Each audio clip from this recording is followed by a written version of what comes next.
Hi ಸ್ನೇಹಿತರೆ, ಇವತ್ತು ನಾನು ನಿಮಗೆ ಒಂದು ತುಂಬ ಇಂಟ್ರೆಸ್ಟಿಂಗ್ ಆಗಿರೋ ವಿಚಾರವನ್ನು ತಿಳಿಸ್ಕೊಡೋಕ್ಕೆ ಬಂದಿದ್ದೀನಿ. ಬ್ರಹ್ಮ ಮುಹೂರ್ತದ ಸಮಯವನ್ನು ಅತ್ಯಂತ ಮಂಗಳಕರ ಹಾಗೂ ಶುಭ ಸಮಯ ಅಂತ ಪರಿಗಣಿಸಲಾಗುತ್ತೆ. ಇಂಥ ಶುಭ ಸಮಯದಲ್ಲಿ ನಾವು ಕಾಣೋ ಎಲ್ಲ ಕನಸುಗಳು ನಮ್ಮ ಜೀವನಕ್ಕೆ ಅದೃಷ್ಟದ ಸೂಚನೆಯಾಗಿರುತ್ತಾ?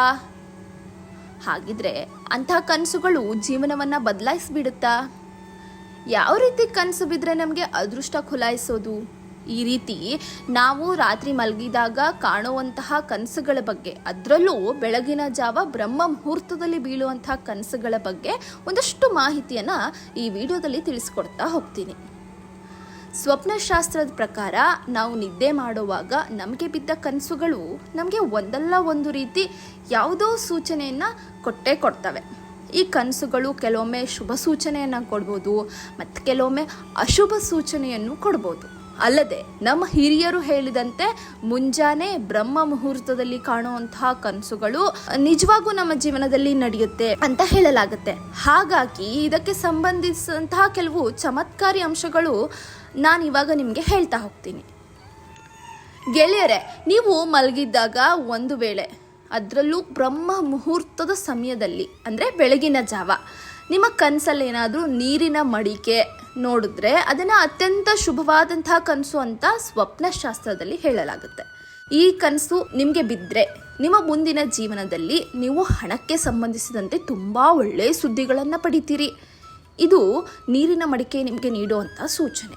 ನೀವೇನಾದರೂ ನೀರಿನ ಮಡಿಕೆ ಬದಲು ಖಾಲಿ ಮಡಿಕೆಯನ್ನು ಕನಸಲ್ಲಿ ನೋಡಿದರೆ ಇದು ಮುಂದಿನ ದಿನದಲ್ಲಿ ನಿಮಗಾಗುವಂತಹ ತೊಂದರೆಗಳ ಬಗ್ಗೆ ಸೂಚನೆಯನ್ನು ಕೊಡುತ್ತೆ. ಇನ್ನು ನೀವು ಬ್ರಹ್ಮ ಮುಹೂರ್ತದ ಸಮಯದಲ್ಲಿ ಕನಸಿನಲ್ಲಿ ಭಾರೀ ಮಳೆ ಬೀಳೋದನ್ನೇನಾದರೂ ನೋಡಿಬಿಟ್ರೆ ಅದು ಅದೃಷ್ಟದ ಕನಸು ಅಂತಾನೆ ಅಂದ್ಕೊಂಬಿಡಿ. ಸ್ವಪ್ನಶಾಸ್ತ್ರದ ಪ್ರಕಾರ ಕನಸಿನಲ್ಲಿ ಭಾರೀ ಮಳೆ ಸುರಿದ್ರೆ ನಿಮ್ಮ ಜೀವನದಲ್ಲಿ ಇರುವಂತಹ ಎಲ್ಲ ದುಃಖದ ದಿನಗಳು, ಕಷ್ಟಗಳು, ಸಮಸ್ಯೆಗಳು ಶೀಘ್ರವೇ ಕಣ್ಮರೆಯಾಗಿ ಸಂಪತ್ತನ್ನು ಗಳಿಸೋ ಮಾರ್ಗ ತೆರೆದುಕೊಳ್ಳುತ್ತೆ ಅಂತ ಹೇಳಲಾಗುತ್ತೆ. ಇನ್ನು ಗೆಳೆಯರೆ, ಸ್ವಪ್ನಶಾಸ್ತ್ರದ ಪ್ರಕಾರ ಬ್ರಹ್ಮ ಮುಹೂರ್ತದ ಸಮಯದಲ್ಲಿ ನೀವು ನದಿಯಲ್ಲಿ ಸ್ನಾನ ಮಾಡ್ತಾ ಇರುವಂತಹ ಕನಸೇನಾದರೂ ಬಿದ್ದರೆ ಅಥವಾ ಬೇರೆ ಯಾವುದೋ ವ್ಯಕ್ತಿ ನದಿಯಲ್ಲಿ ಸ್ನಾನ ಮಾಡ್ತಿರೋ ಥರ ನಿಮ್ಮ ಕನಸಲ್ಲಿ ಕಂಡ್ರೆ ಅದನ್ನು ಕೂಡ ಮಂಗಳಕರ ಕನಸು ಅಂತಾನೆ ಪರಿಗಣಿಸ್ತೀವಿ. ಇಂತಹ ಕನಸುಗಳು ನಿಮಗೆ ಬಿದ್ದರೆ ಅದು ಧನಾಗಮನದ ಸೂಚನೆಯಾಗಿರುತ್ತೆ. ಬಹುದಿನಗಳಿಂದ ಎಲ್ಲೋ ಕಳೆದು ಹೋಗಿರುವಂಥ ಅಥವಾ ಯಾರ್ದೋ ಕೈಗೆ ಸಿಕ್ಕಾಕೊಂಡಿರುವಂತಹ ನಿಮ್ಮ ಹಣ ಶೀಘ್ರದಲ್ಲೇ ವಾಪಸ್ ನಿಮ್ಮ ಕೈ ಸೇರಲಿದೆ ಅನ್ನೋದನ್ನು ಈ ಕನಸು ತಿಳಿಸ್ಕೊಡುತ್ತೆ. ಇನ್ನು ನಿಮಗೆ ಒಂದು ವೇಳೆ ಮಗು ನಗ್ತಿರೋ ಅಂತಹ ಕನಸು ಅಥವಾ ಮಗು ತುಂಬ ಸಂತೋಷದಿಂದ ಆಟ ಆಡ್ತಾ ಇರುವಂತಹ ಕನಸು ಏನಾದರೂ ಬಿದ್ದರೆ ಇದು ಶುಭ ಸಂಕೇತವಾಗಿರುತ್ತೆ.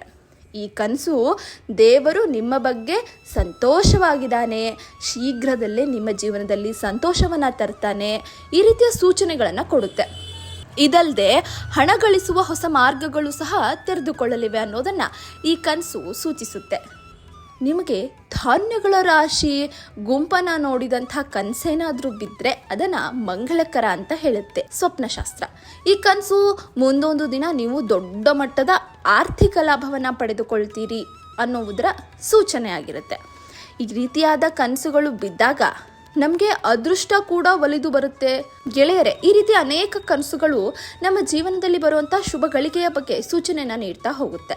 ಸ್ವಪ್ನಶಾಸ್ತ್ರದ ಮತ್ತಷ್ಟು ಮಾಹಿತಿಯನ್ನು ಮುಂದಿನ ವಿಡಿಯೋಗಳಲ್ಲಿ ನಾವು ನಿಮಗೆ ತಿಳಿಸ್ಕೊಡ್ತಾ ಹೋಗ್ತೀವಿ. ಇದೇ ತರಹ ಜೀವನಕ್ಕೆ ಮಾರ್ಗಸೂಚಿಯಾಗುವಂಥ ವಿಡಿಯೋಗಳಿಗಾಗಿ ನಮ್ಮ ಚಾನಲನ್ನು ಸಬ್ಸ್ಕ್ರೈಬ್ ಮಾಡ್ಕೊಳ್ಳಿ, ಬೆಲೈಕಾನ್ ಮೇಲೆ ಕ್ಲಿಕ್ ಮಾಡಿ. ಈ ಮಾಹಿತಿ ನಿಮಗೆ ಸರಿ ಅನ್ನಿಸಿದರೆ ನಿಮ್ಮ ಸ್ನೇಹಿತರು, ಕುಟುಂಬದವರಿಗೂ ಕೂಡ ಶೇರ್ ಮಾಡ್ಕೊಳ್ಳಿ. ನಮಸ್ಕಾರ.